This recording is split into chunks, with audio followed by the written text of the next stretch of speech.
Olá, muito boa noite. Espaço aberto no ar mais uma vez. Nesta segunda-feira é dia de celebrarmos, isso porque a oportunidade, a chance de vida para muita gente, não só em Divinópolis, mas em toda a região centro-oeste, finalmente renasce.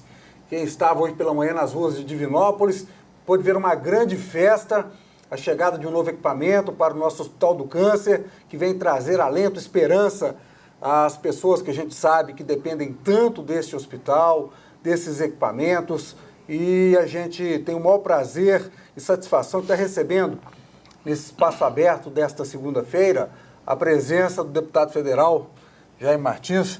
Deputado, muito prazer, muito boa noite. Boa noite, Evandro. Prazer tê-lo aqui, e com uma notícia tão boa, não só para Divinópolis, mas para todos os Boa noite a todos os telespectadores da TV Candidez.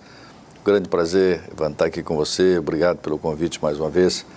Hoje é um dia de festa para todos nós, né? Estou muito alegre. Participamos hoje pela manhã de uma carreata até o Hospital São João de Deus, 1º de junho, né? JK, 1º de junho, em Goiás, Pernambuco, Getúlio Vargas, até o Hospital São João de Deus, na entrega do acelerador linear para o Hospital do Câncer.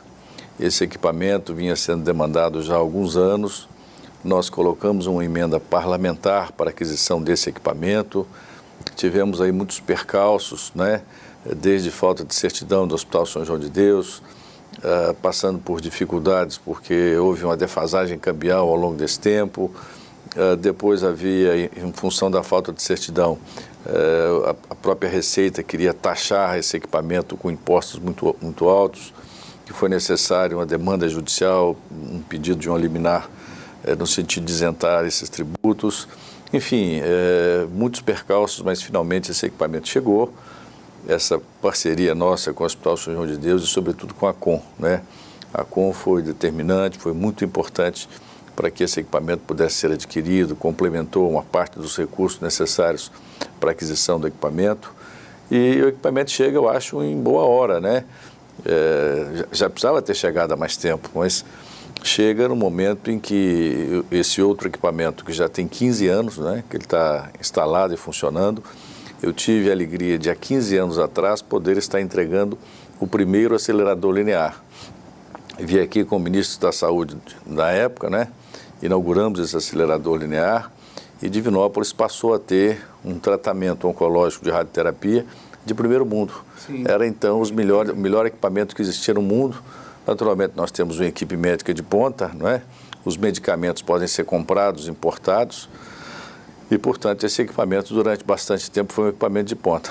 Com o passar do tempo, o equipamento começa a se desgastar, vem novas tecnologias, e o uso constante e o uso no limite, né, da sua capacidade faz também com que o equipamento tenha desgaste. A gente sabe que é muito usado, né? Não, em vez por outra, tem problema de manutenção, né? Às vezes o equipamento quebra. Nessa hora tem que interromper tratamentos programados porque só tinha um equipamento. Agora chega um novo equipamento, a gente retoma essa condição de ter uma tecnologia de ponta, equipamento moderno, importado entre os melhores do mundo. Voltamos a ter essa condição e esse equipamento mais moderno, ele tem um fecho de radiação mais concentrado, consegue atingir uma área menor ali onde se localiza o tumor. Com isso, provoca menos efeitos colaterais. Isso dá mais qualidade de vida para o paciente, mais tranquilidade para a família. Então, a gente está feliz de poder trazer mais esse equipamento, que agora passa a ser instalado, né? Vamos levar aí alguns meses para poder instalar esse equipamento, eu acredito que de 2 a 3 meses. Vem técnicos especializados da fábrica fazer essa montagem. Essa montagem é fiscalizada pelo Ministério da Saúde, pela Secretaria da Saúde, com técnicos, inclusive nessa questão de radiação, que vem para conferir tudo, testar tudo, para poder dar um tratamento de qualidade que possa assegurar não só o tratamento para o paciente, mas assegurar também a condição de saúde para aqueles que trabalham, que estão ali no dia a dia do hospital. E como efeito, vamos chamar assim, entre aspas, colateral, esse equipamento vai produzir, segundo avaliação preliminar dos diretores de São João de Deus, entre 400 e 500 mil reais por mês de fluxo de caixa positivo para o Hospital São João de Deus, o que vem ajudar a equilibrar as finanças. Por quê? Porque o tratamento oncológico, esse tratamento de radioterapia, é considerado tratamento de alta complexidade. Os tratamentos de alta complexidade são pagos pelo SUS de forma satisfatória, de tal forma que sobra, ou seja, dá um lucro para o hospital de aproximadamente 400, 500 mil reais, que vai ajudar de forma definitiva no equilíbrio das finanças do hospital. Mais uma vez, queria ressaltar a importância da ACOM, da sua direção. Deixo aqui o meu abraço para o nosso presidente da ACOM, Wilson Martins. Encontrei com ele, para toda a sua, ele disse que está assistindo. Para toda a sua diretoria, né? Enfim, saudar todos aqueles que colaboram, sobretudo o doador anônimo, né? O pequeno doador anônimo que tira às vezes da sua receita ali, da sua família, do seu orçamento para doar. Fala. R$5 às vezes que a pessoa está doando por mês, né? Mas é de 5 em 5, com uma emenda, com mais isso. É isso que forma esse bolo maior que se permite fazer isso, né, deputado? Num país com tantas coisas dando errado, tanto poder público dando errado, tanto ministério, tanta confusão, o Congresso Nacional, essa confusão toda, a ACOM é o exemplo de uma coisa que deu certo, né? Um exemplo de solidariedade, com um trabalho voluntário dos seus dirigentes e que tem podido aplacar, aplainar, diminuir, reduzir o sofrimento. Essa é uma doença que a gente espera que ninguém tenha, né? Mas que na eventualidade de ter, as pessoas precisam de ter um tratamento digno, né? Ter um equipamento adequado, um tratamento moderno, de ponta, bons medicamentos, bons médicos. E no caso de Divinópolis ainda tem a casa de apoio, né? Que é fundamental, sobretudo para os pacientes de fora, que às vezes tem que pernoitar, tem que se submeter a mais de um tratamento por semana. Então ainda tem esse adicional que humaniza muito esse tratamento e que pode tornar melhor essas famílias. E além de melhorar a qualidade, vai melhorar a quantidade. Nós vamos praticamente duplicar a capacidade de atendimento da radioterapia. Nós já estávamos tendo problema com pacientes de Divinópolis que já estavam sendo destinados a outras cidades, tendo que fazer tratamento em Belo Horizonte ou outras cidades. E com esse novo equipamento também, nós voltamos a concentrar praticamente todo o tratamento, não só de Divinópolis, mas de 84 municípios da região. Deputado, até mesmo para a gente esclarecer, como que se dá a participação de um deputado?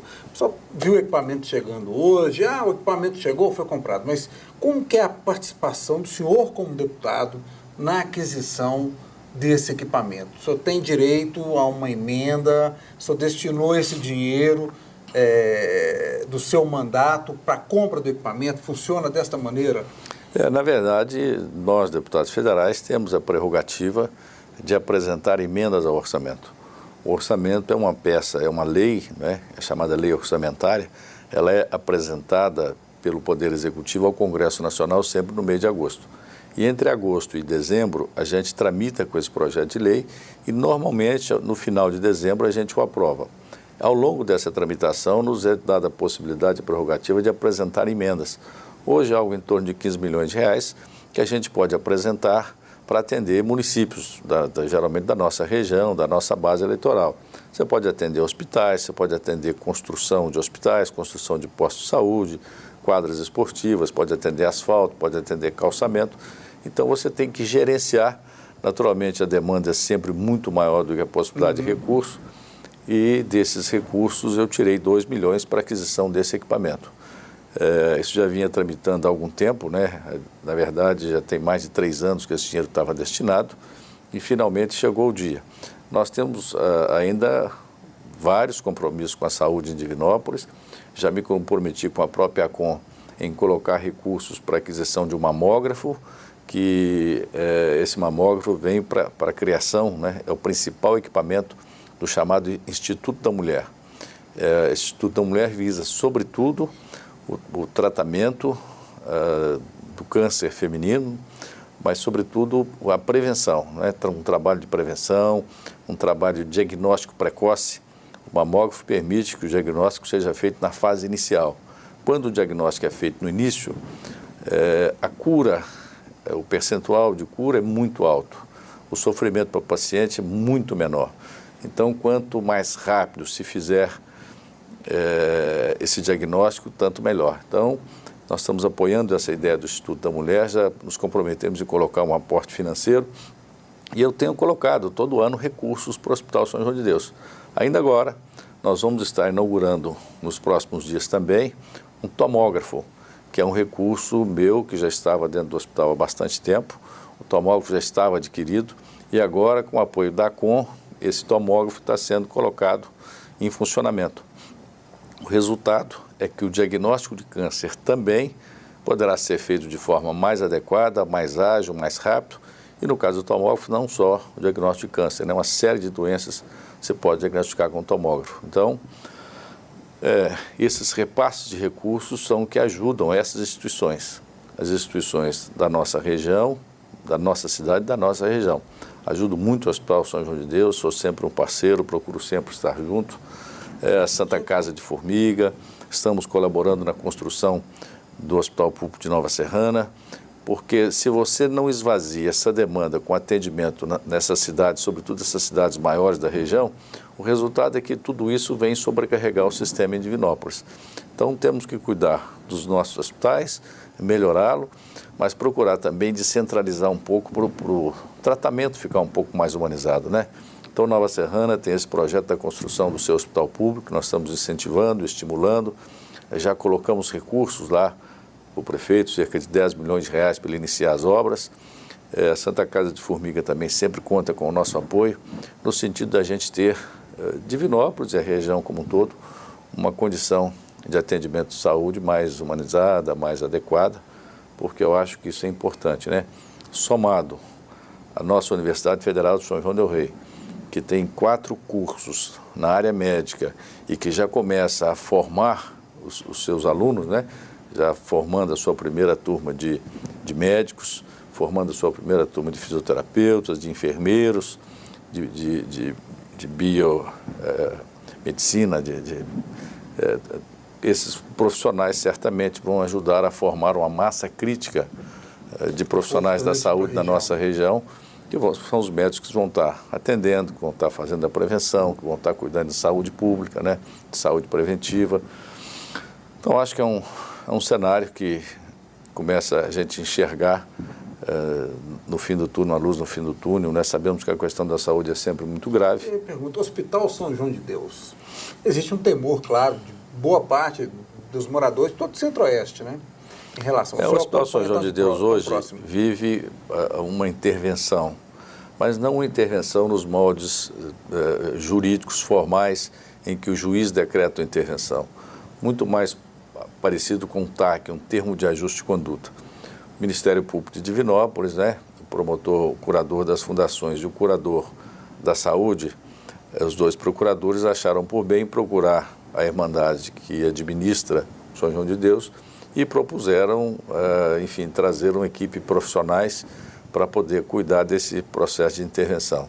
Então, hoje existe uma empresa dentro do Hospital São João de Deus, colocada pelo Ministério Público, que tem esse papel de fiscalizar, de cuidar, de acompanhar todo esse processo de intervenção.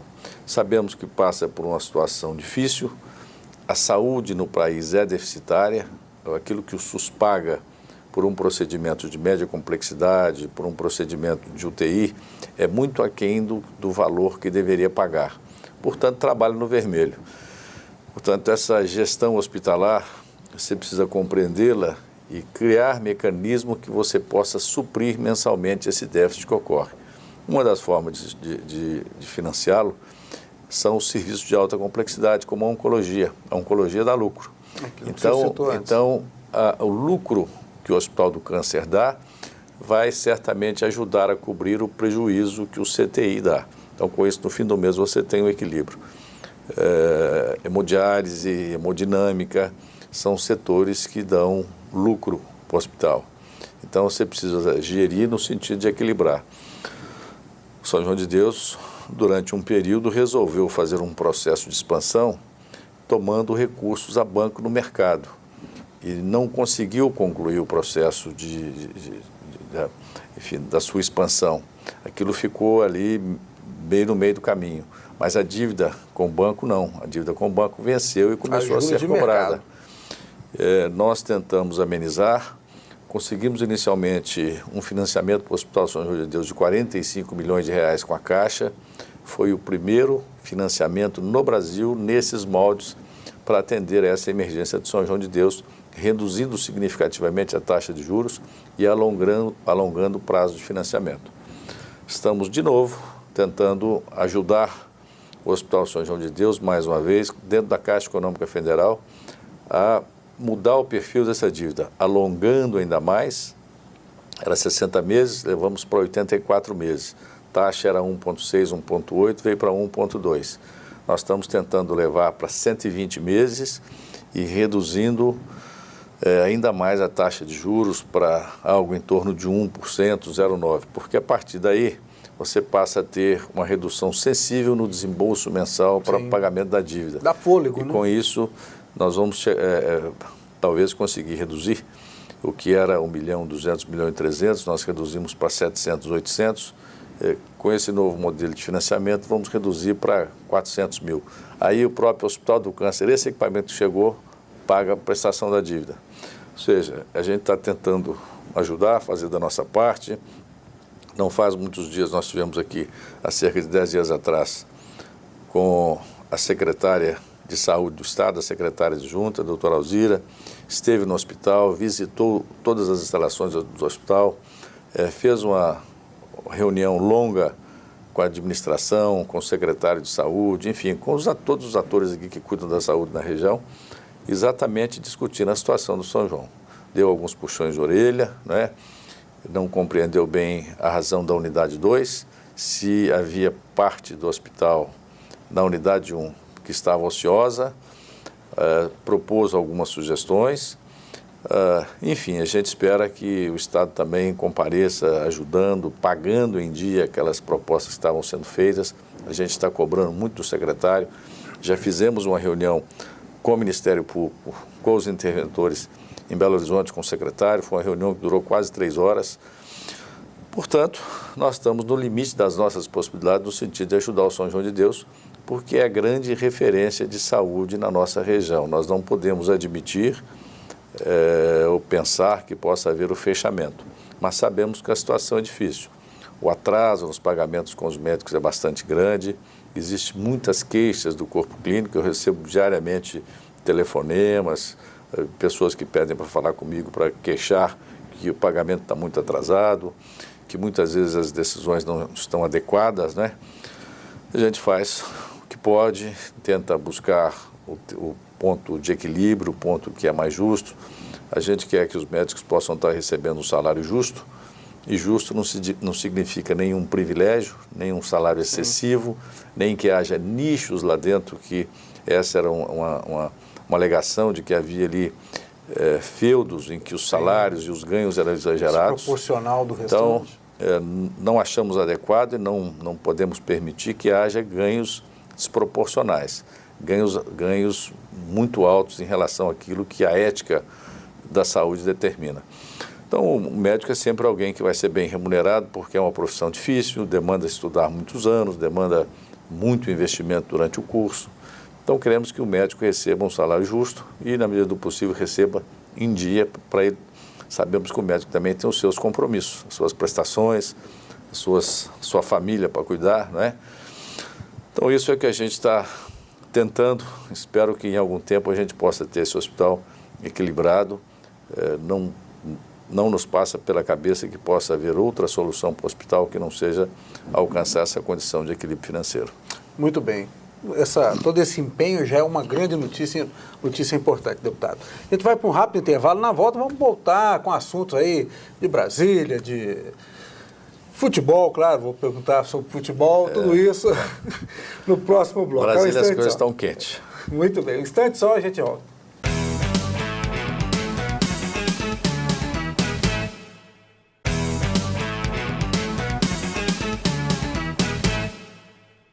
Estamos de volta com o Espaço Aberto desta segunda-feira, que recebe o deputado federal Jaime Martins. O deputado só terminou o bloco anterior, brincando que Brasília está quente, né? Mas é um cenário nacional. Como é que o senhor avalia, com toda essa experiência na vida pública, na vida empresarial, como que o senhor avalia esse momento pelo qual nós estamos passando?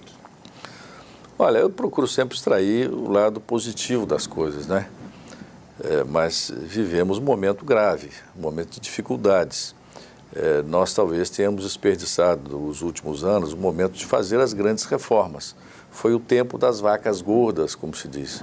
Por que o tempo das vacas gordas? Porque nós tínhamos minério de ferro sendo vendido para o mundo a quase $200 a tonelada. Era uma aberração, estava fora da curva de mercado. O Brasil recebia uma quantidade de dólares infinita, né? Vinda da China, comprando minério de ferro.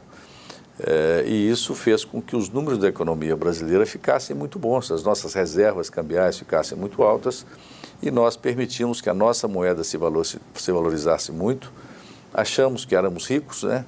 Todo mundo fazendo compra em Miami, em Nova York, passar fim de semana nos Estados Unidos, era coisa corriqueira da classe média, ir para Broadway, né? Hoje estamos percebendo que a coisa não é bem assim, que nós, na verdade, perdemos a oportunidade de fazer as reformas necessárias.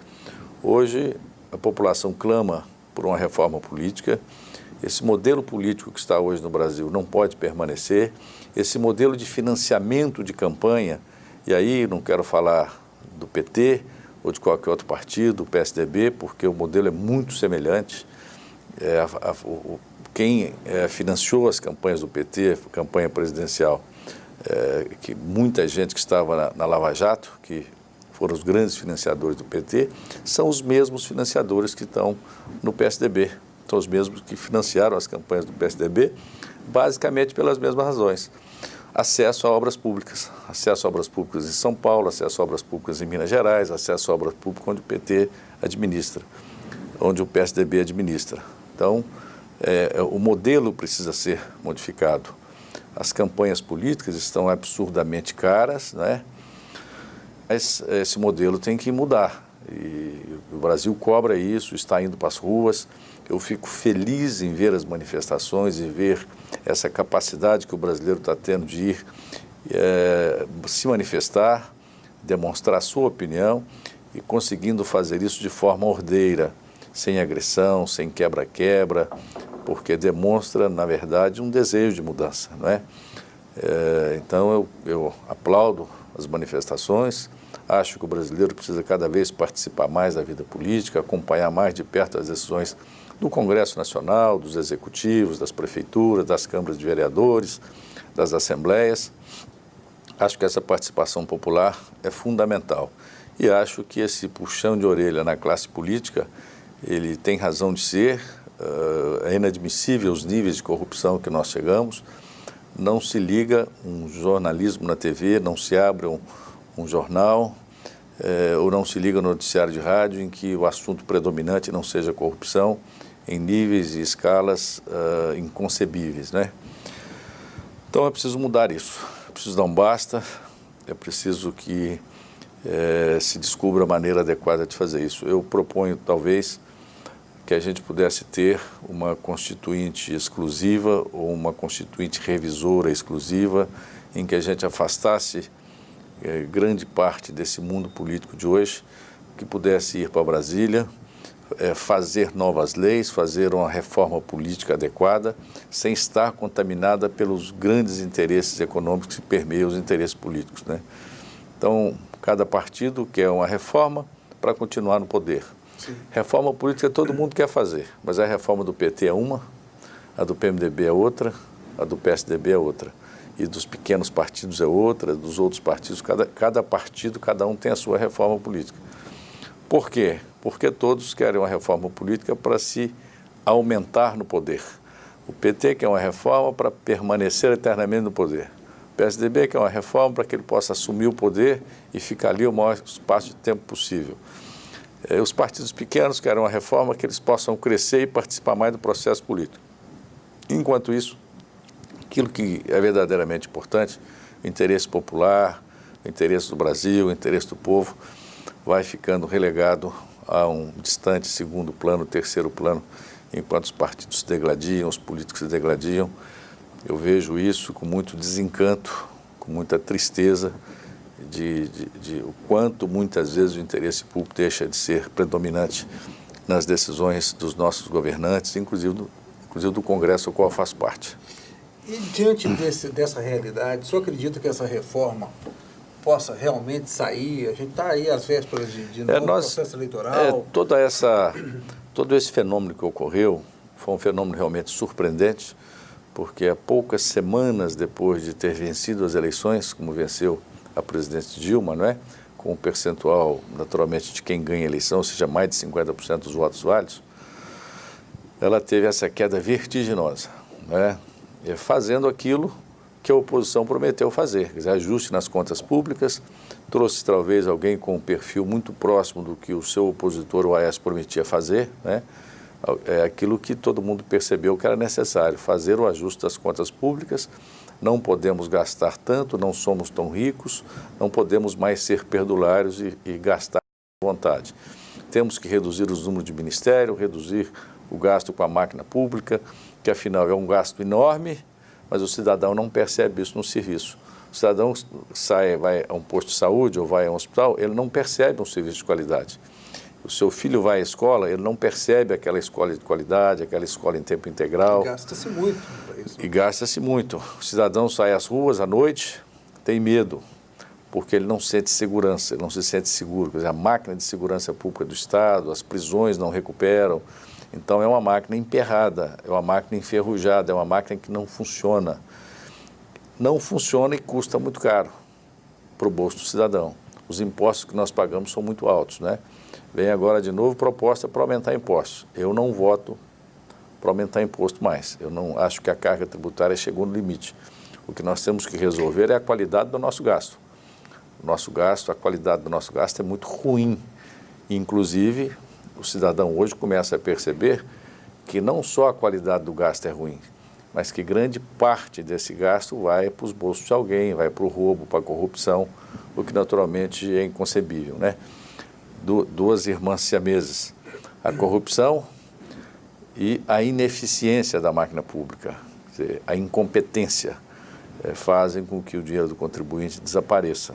Então, infelizmente, essa é a realidade que vivemos e não existe varinha de condão que possa fazer isso mudar da noite para o dia. Exige um grande trabalho, um grande esforço, uma grande participação popular, como está ocorrendo, chamando a classe política aos brios, né? Fizeram a primeira manifestação, fizeram agora ontem a segunda manifestação, embora com um número menor de pessoas nas grandes cidades, mas com mais participação em número de cidades. Talvez tenha no equilíbrio das contas aí, o mesmo número de pessoas participando. Espero que esse estado de alerta que o cidadão brasileiro vive hoje, ele possa permanecer para ajudar, para cobrar as mudanças que o Brasil precisa de fazer. Deputado, qual o sentimento quando o senhor está no Congresso e dentro disso o senhor está falando, solta um rato dentro do Congresso, quando se vê toda essa briga, dessa questão da terceirização, como lutar contra toda essa máquina de... Essa CPI da Petrobras, essas CPIs muitas vezes se transformam em máquinas de marketing. Os políticos querem ir para lá, uns para aparecer, acusando, como os salvadores da pátria, né? Como se não fizessem a mesma coisa na sua cidade, como não fizessem a mesma coisa quando estão no poder, como não se agisse da mesma forma para financiar suas campanhas. Então fica ali de dedo em riste tentando acusar todo mundo. E de outro lado, um partido acuado hoje, que é o PT, né? Está um partido acuado pela opinião pública, pelos fatos que estão aí, né, sendo colocados. Eu não tenho nenhum compromisso com o erro, eu posso ter avaliações e diante de novas situações eu rever, né? Eu não tenho que estar comprometido com o erro, com o passado, com a ineficiência ou com a corrupção. Então, essas CPIs são muito máquinas de... os maiores e os mais agressivos defensores da moralidade do país, eu passei por esse congresso, foram José Genuíno, que era o maior acusador durante o governo Fernando Henrique, dos erros que o governo Fernando Henrique fazia, das corrupções que haviam naquele período. Veja onde foi parar o José Genuíno, veja a sua a sua história, a sua biografia, como terminou. O senador do DEM de Goiás, Demóstenes, né? Vindo do Ministério Público, homem tido como referência moral, acima de todos. Veja onde foi parar o Demóstenes, as suas acusações, os seus roubos. Bastou gravar um telefonema dele, uma investigação sobre ele que não resistiu. Então eu tenho muito cuidado com esses de dedo em riste que acusam muito, porque certamente estão sentados em cima de um rabo e acusando o rabo do outro. Nós precisamos de pessoas equilibradas que consigam enxergar a linha do horizonte com tranquilidade, cobrando com firmeza os erros do outro, sem espetacularização, sem midiático para aparecer na mídia como salvador, mas que possa efetivamente, com vontade, com equilíbrio, buscar fazer essas mudanças que o Brasil precisa fazer, né? De fato, a gente se assusta muito com esse tipo de coisas, esses ratos, né? E lá tinha, acho que tinha porquinho da Índia misturado. Hamster. E eu tenho um colega, que é o deputado Ricardo Izar, que é um defensor dos animais, é a bandeira de luta dele de trabalho. Foi ele que pegou os animais para cuidar? Pegou os animais para cuidar. Coitado, um foi pisado, um deles lá foi pisado naquele tumulto, e ele estava arrumando pessoas para adotar os ratinhos. Já adotou todo mundo, já conseguiu uma adoção para os ratinhos. Talvez a gente está aqui brincando, adotando os ratinhos, mas temos que trabalhar muito pela adoção de crianças que não conseguimos fazer com a mesma eficiência, né? Esse é o Brasil. Esse é o Brasil. Questão da terceirização, deputado. Projeto polêmico esse. Eu não vi muito polêmica nisso, né? Terceirização tem, sobretudo, alguns sindicatos, sobretudo ligados à CUT, que fazem uma defesa muito firme contra a terceirização. Eu não consegui enxergar nenhum grande prejuízo e, por outro lado, enxerguei muitos benefícios. Terceirização é uma ferramenta gerencial no mundo inteiro, ela é utilizada porque uma grande empresa pode contratar uma outra empresa para fazer para ela um serviço do qual ela não é especializada, né? Então, você pode, por exemplo, você tem um banco, Caixa Econômica Federal, Banco do Brasil, Bradesco, você pode contratar uma empresa especializada em segurança para colocar os guardas no seu banco. Essa empresa vai treinar, vai comprar armamento com gente especializada, que vai estar focado na questão segurança. Não vejo por que não funcionar dessa forma. As empresas de telemarketing, por exemplo, os bancos utilizam muito as empresas de telemarketing. Tem necessariamente que ser uma pessoa concursada no Banco do Brasil para poder fazer ligações em nome do banco, né?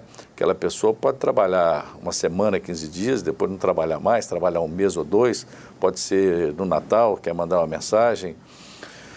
Existem tipos de empresas, como, por exemplo, uma empreiteira que vai fazer uma obra e que precisa de contratar uma pessoa para poder fazer uma amarração de uma ferragem e vai precisar daquilo por 15 dias, 20 dias, aquela pessoa vai fazer o serviço especializado, depois vai para outro canteiro de obra fazer para outro. Por que tem que contratar, fichar todos os complicadores que tem hoje a legislação brasileira sobre isso? Por que não terceirizar?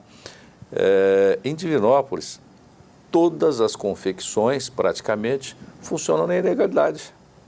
Por quê? Porque elas fazem a famosa facção.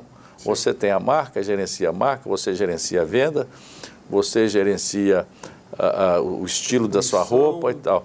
Mas muitas vezes quem faz o corte não é você terceiriza para uma empresa especializada em cortar. De um lugar para o outro. Quem faz o fechamento é uma outra empresa, né?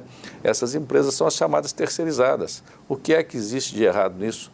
Por que é que eu não posso ser empresário, levar para você cortar, levar para o outro costurar, levar para o outro fechar?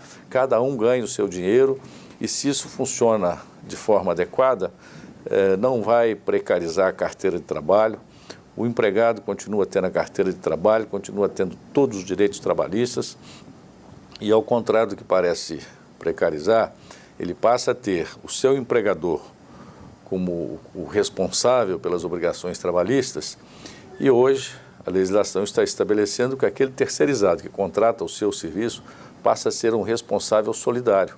Portanto, você vai ter mais garantias de que o seu direito trabalhista, suas férias, seu 13º vai ser cumprido. Então, não vi Não sei se você pode me alegar da imprensa, o que você viu, assim, esse ponto é negativo. Às vezes, grupos que trabalham, que têm empregos mais estabilizados, empregos de nível salarial maior, como, por exemplo, trabalhadores do Banco do Brasil, ficam um pouco assustados, achando que amanhã o Banco do Brasil pode querer terceirizar os caixas, ou pode querer terceirizar os gerentes. Certamente que isso não vai ocorrer, não é? A essência da empresa, que são os seus gerentes, aqueles que concedem crédito, que é a função do banco, os caixas já estão sendo terceirizados mesmo pelos caixas eletrônicos. Infelizmente, pela tecnologia, natural. Um processo natural. Hoje, você praticamente vai ao banco e faz quase todas as suas operações com o computador, aquele computador que é o caixa eletrônico. Quando vai ao banco. Você quando vai ao banco, porque hoje grande parte das operações você faz da sua casa com o seu computador. Mas se você precisa sacar dinheiro, caixa eletrônico, depositar no caixa eletrônico. Então a essência do que é o banco, eu tenho certeza, não vai mudar, porque não tem como mudar. Eu quero tranquilizar esses trabalhadores que às vezes ficam preocupados de que a terceirização possa trazer algumas dificuldades. Eu acho que é tranquilo. Nós não acabamos de votar a terceirização, diga-se de passagem. Votamos na semana passada a estrutura central, o texto central da terceirização, mas vamos ter que votar ainda 42 destaques. Vamos votar entre terça e quarta-feira. O texto pode ser todo modificado ainda com esses destaques, porque retira palavras, acrescenta palavras, muda frases. Então, o texto ainda está praticamente todo para ser formatado através desses destaques que nós vamos votar. Estamos caminhando para o final, não posso encerrar sem falar que a turma do Divinópolis Clube tem falado que o senhor está sumido das peladas. Aliás, qual categoria que o senhor vai jogar agora? Vou jogar na categoria aspirante. Jogar na categoria aspirante. Acontece que o jogo ali, a minha turma, que é a turma dos mais jovens, né, do menos jovens, joga às quartas-feiras, que eu não tenho como estar porque eu estou em Brasília. E às vezes joga nas sextas-feiras, no final do dia, no final da tarde. Mas cada vez menos a gente consegue ter, mesmo à noite, né, tempo para poder participar. Mas gosto muito do pessoal do Divinópolis Clube, gosto muito da pelada. Já pedi que colocasse o meu nome lá no campeonato desse ano. Vamos ver se a gente consegue aí nos domingos, sábados e domingos, participar, né? Eu continuo, mesmo não jogando futebol aqui, quando tenho condições lá em Brasília, nós temos o nosso timinho lá, que faz aí depois de 9 da noite, quando é possível, nas terças-feiras, fazemos a nossa pelada. E lá está o Romário, que hoje é senador, o Danley, que foi goleiro do Atlético, é meu companheiro de partido, deputado federal pelo PSD do Rio Grande do Sul, o Delei, que foi jogador do Fluminense. Acompanhando, né? Tem uma turminha, o time está forte. Tem uma turminha boa e tem muitos que, como eu, ajudam ali a correr, né? Para, sobretudo, desestressar, que é o grande objetivo. Mas você falava em futebol também, queria saudar, né, com a alegria de ver o Guarani se livrando aí do rebaixamento. Muitas emoções. Muitas emoções, tenho conversado com o Gilson, né? O Guarani entrou na loteria no último jogo e, para mim, a alegria não fez feio, né? Ganhou do Mamoré lá em Patos de Minas.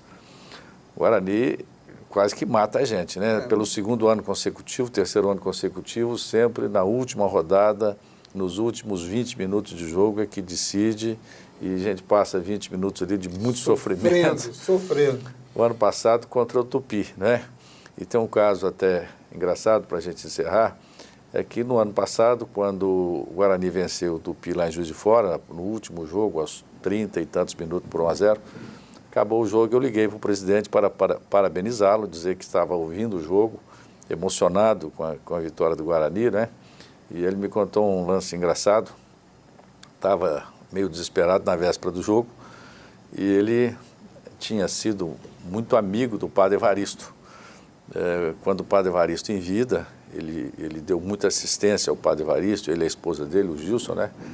E ele foi até o cemitério, na véspera do jogo, procurar o padre Evaristo para pedir uma força ao padre Evaristo. O padre Evaristo era tão amigo dele, não ia deixar ele nessa dificuldade. Chegando no cemitério, ele vasculhou o cemitério todo, não achou o túmulo do padre Evaristo e não achou quem pudesse indicar ele onde era o túmulo do padre Evaristo. Saindo do cemitério, ele achou o túmulo do meu pai. viu o túmulo do meu pai. Falou, vai ser aqui mesmo, vai ser aqui mesmo, porque foi presidente do Guarani, sabe o que é ser presidente de um time do interior, esse sofrimento que a gente tem para tentar manter a folha em dia e tal. E aí me contou que tinha feito esse pedido ao Jaimão que intervisse de alguma forma, mas o Guarani não podia ser rebaixado. E valeu, né? Ele me contou, eu fiquei até emocionado e valeu. Por coincidência, antes do jogo contra o Mamoré, nós fizemos uma reunião no meu gabinete com toda a diretoria do Guarani, exatamente para tentar alocar algum recurso no sentido de a gente colocar a iluminação aqui, prevendo que no ano seguinte podia ter um grande aqui, um jogo à noite, que o Guarani pudesse fazer o jogo à noite aqui, tendo uma iluminação mais adequada, não ter que ir novamente para Nova Serrana. Foi a oportunidade que eu falei, olha, o ano passado valeu, volta lá no túmulo do Jaimão. E reza. E reza, porque isso pode estar virando o caminho, né? Eu acho que ele esteve lá no Jaimão e pela segunda vez o Guarani marca os gols. E o Jaimão era apaixonado pelo Guarani. Foi presidente do clube, foi diretor, foi com ele que eu, muito criança ainda, aprendi a amar o Guarani, a gostar, acompanhava o Guarani por esse estado todo aí, no tempo em que o futebol, principalmente os times do interior, tinham mais equilíbrio com os times da capital, né? Esse ano, Caldense está aí, como da primeira fase, Tombense entre os 4 também, mas já há muito tempo não saía daquele Atlético Cruzeiro, né? Mas naquela época, Cerústica foi campeão, Vila Nova sempre formava grandes times, né? E o Guarani também, nessa época, chegou a vice-campeão mineiro e sempre fazia grandes times, nos orgulhava muito. E desde então, a minha paixão no futebol é o Guarani. A gente aproveitar e já anunciar, deputado, na próxima sexta-feira, o Coca, grande lateral da história do Guarani, lateral, vai estar com a gente aqui no Espaço Aberto, batendo um papo, contando essa época de Guarani. Grande lateral, nosso amigo lá do Nitera, dos tempos de jovem lá no Nitera. Um dos delegados no Niterói. Deputado Jair Martins, muito obrigado pela entrevista. Suas ordens. O espaço está aberto, tendo notícias. É uma pena que a gente tenha tantos assuntos para conversar, que podíamos ficar aqui a noite inteira conversando, né? Boas matérias. Mas foi bom, falamos o fundamental. A gente volta outra vez para conversar outros temas que sejam importantes para Divinópolis e para a nossa região. Um abraço, boa noite a todos os telespectadores. Muito obrigado pelo convite, Evandro. Eu que agradeço, deputado. Espaço Aberto fica por aqui. A gente se vê novamente amanhã, a partir das 10 da noite. Para você, uma ótima noite. Até lá.